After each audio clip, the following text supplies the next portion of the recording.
Hello my dear student, welcome to my class and today's class is the Nernst equation। ठीक है, Nernst equation को किस तरह से समझना है और ये इम्पोर्टेंट बीएससी और एमएससी के लिए आएगा, यूजी एंड पीजी के लिए है। तो उसमें डिस्क्रिप्शन दिया हुआ है तो इजीली नोट्स बनाने में भी आसानी होगी। तो आइए आगे बढ़ते हैं। नर्स्ट इक्वेशन क्या है तो इसमें देखेंगे the free energy change of a reaction depend on the concentration of the reactant and product. ठीक है, जो एनर्जी चेंजेस होगा वो डिपेंड करेगा कि रिएक्टेंट का कॉन्सेंट्रेशन क्या है या फिर प्रोडक्ट का कॉन्सेंट्रेशन क्या है। अगर if the same reaction occur reversibly in a galvanic cell, the electromotive force of the cell will also depend on the concentration of the reactant and products। for cell reaction देख सकते हैं, अगर equal है तो कोई दिक्कत नहीं है। ठीक है, सेम कॉन्सेंट्रेशन में है तो कोई दिक्कत नहीं है। अगर कॉन्सेंट्रेशन अलग अलग है, जैसे अभी पिछले प्रीवियस वीडियोस में देखे हैं कि कॉन्सेंट्रेशन जो है 0.1 मोलारिटी का था तो वो स्टैंडर्ड कॉन्सेंट्रेशन था। बट अगर स्टैंडर्ड कॉन्सेंट्रेशन नहीं है जो कि रियल सॉल्यूशन का होगा तो उस कंडीशन में किस तरह से डेल जी की वैल्यू कैलकुलेट करेंगे, तो इसके लिए नर्स्ट ने इक्वेशन दिया है। तो आगे इसको समझते हैं। सेल रिएक्शन की बात करें तो यहाँ पर देख सकते हैं जो ए है that is a, capital A, ये कंपाउंड है, रिएक्टेंट है, और ये जो है कॉन्सेंट्रेशन है। This is concentration and this is reactant. ठीक है, ये कॉन्सेंट्रेशन हो गया स्मॉल लेटर वाला और जो कैपिटल लेटर वाला है वो रिएक्टेंट हो गया। एंड सेम वे एक और रिएक्टेंट है बी है, उसका कॉन्सेंट्रेशन डी है और इसका मतलब बी का कॉन्सेंट्रेशन डी दिया हुआ है। ये रिवर्सिबल रिएक्शन है। तो देखेंगे जो प्रोडक्ट होगा, ये साइड जो है प्रोडक्ट है उसका अलग अलग कॉन्सेंट्रेशन दिया हुआ है। तो free energy changes is related to the standard free energy changes. ठीक है, तो इसमें देखेंगे कि जो टोटल फ्री एनर्जी चेंजेस है उसके लिए फार्मूला दी गई है equal standard free energy changes plus R T L N and concentration of product divided by concentration of reactant, ये फार्मूला है। ठीक है, and this is the constant, equilibrium constant. ठीक है, ये जो है कांस्टेंट है, कांस्टेंट को क्यू से डिनोट करते हैं या समटाइम्स जो है यहाँ पर के से भी डिनोट करते हैं, बट इक्विलिब्रियम कांस्टेंट है तो यहाँ पर क्यू से डिनोट करेंगे। तो ये फार्मूला देखना है। यहाँ पर आर टी जो है, आर जो है गैस कांस्टेंट है एंड आर की वैल्यू होगी that will be 8.14 joule as well as kilo joule में होगा। एंड टी फॉर टेम्परेचर, ठीक है, टेम्परेचर देख सकते हैं 298 जो कि रूम टेम्परेचर है, केल्विन में रहेगा ये। ओके, देन इक्वेशन बिकम्स, इस तरह से देख सकते हैं इक्विलिब्रियम कांस्टेंट का। एक और इक्वेशन, ये तो हो गया फ्री एनर्जीज का।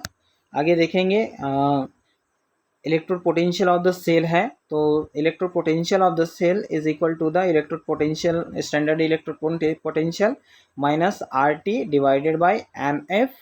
Okay, and then L N Q. तो यहाँ पर जो डेल जी की वैल्यू है उस डेल जी की वैल्यू के यहाँ पर फिक्स की गई है।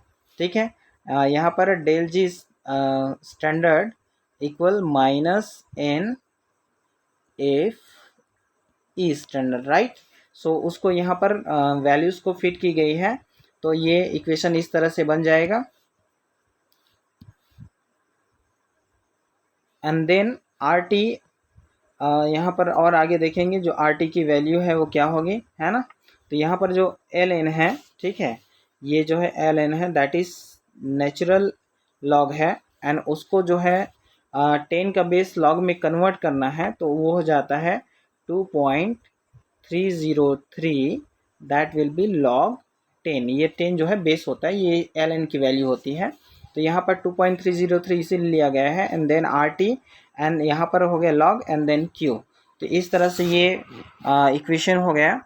एंड अगेन इक्वेशन में देखेंगे here del E, sorry, here standard electromotive force EMF, okay, and is EMF of under non standard condition and then EMF is a constant for a pressure जो है इतना है इसमें पास्कल में, varies with only the temperature, substituting RT and F in equation like this। यहाँ पर देख सकते हैं 2.303, R की वैल्यू 8.314, सॉरी उसमें 14 लिख दिया था बट 314 है, ये joule kelvin inverse mole inverse में है, एंड टेम्परेचर की value 298 kelvin, that means 25 degree centigrade. ये होता है 0 degree equal 273 kelvin, and then 0 degree में रहेगा 273 केल्विन, और जैसे जैसे बढ़ता जाएगा उसमें एक एडिशन हो जाएगा, तो 25 ऐड करेंगे तो ये हो जाएगा टोटल 298। ठीक है, 298। तो इस तरह से एन फैराडे कांस्टेंट की वैल्यू। सो ओवरऑल इसको कैलकुलेट करेंगे तो उसकी कैलकुलेशन के थ्रू ये आएगा 0.059। Okay, 0.059 and divided by A N. ये इक्वेशन बहुत ही इम्पोर्टेंट है। एंड आगे देखेंगे इसका एग्जांपल्स के साथ। here is example. तो इसका एग्जाम्पल क्या है? For example the reduction reaction जो है, ठीक है, reduction reaction copper 2+ gain 2 electron and convert into this. तो इसका नस्ट इक्वेशन क्या होगा? तो इसका नस्ट इक्वेशन दैट मीन्स ये रिएक्टेंट है एंड ये प्रोडक्ट है, तो इसका कॉन्सेंट्रेशन मैंने कितना कॉन्सेंट्रेशन में है, तो जो नस्ट इक्वेशन हो जाएगा that will be E1 equal standard E1 plus 0.0951 and 2 electron transfer है, सो दैट मीन्स n की वैल्यू यहाँ पर n equal 2 due to this. Okay, and इसी तरह से रिडक्शन पोटेंशियल है जिंक 2+, यहाँ पर जिंक जो है 2+ में कन्वर्ट होकर के 2 इलेक्ट्रॉन एक्सेप्ट करके ये जो है इसमें आ रहा है, तो यहाँ पर इसका हो जाएगा कॉन्सेंट्रेशन, इसका देख सकते हैं E2 equal E2 standard plus 0.059 divided by 2 log concentration of zinc.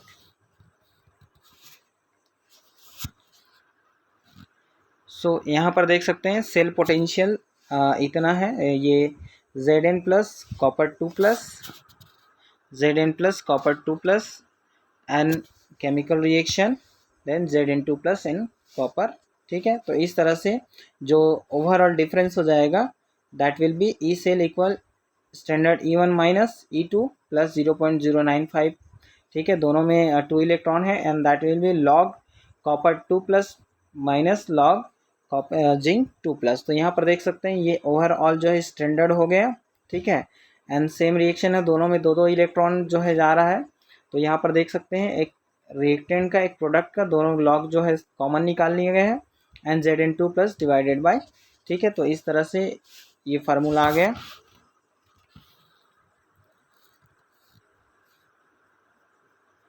Now देखेंगे इसमें calculate the half cell potential at 298 kelvin for this reaction. तो यहाँ पर देख सकते हैं कॉपर 2+, ठीक है, कॉपर एस, और यहाँ पर कॉपर का कॉन्सेंट्रेशन इतना है और स्टैंडर्ड इलेक्ट्रोड पोटेंशियल इतना है।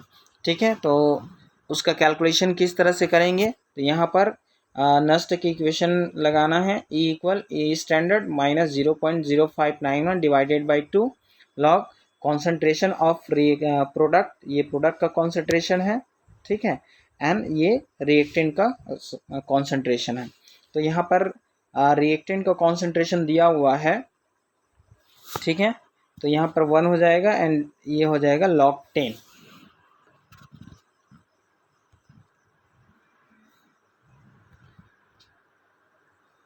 ठीक है, तो इलेक्ट्रोड पोटेंशियल यहाँ पर है standard electrode potential 0.336 electron volt, तो यहाँ पर रख दिया गया है। ठीक है, एंड माइनस माइनस प्लस रहेगा, यहाँ plus minus minus, and then after इसका चूँकि ये एडिशन हो रहा है दैट्स वाई ये प्लस है 0.0591 डिवाइडेड बाई 2 log 10। तो यहाँ पर टोटल आ जाएगा इसके केस में 0.3655 electron volt. And then after sometimes जो है इक्विलिब्रियम कांस्टेंट निकालने के लिए दिया जा सकता है। तो गैल्वेनिक सेल के लिए इक्विलिब्रियम कांस्टेंट किस तरह से कैलकुलेट करेंगे, क्या होगा इसका फार्मूला? ठीक है,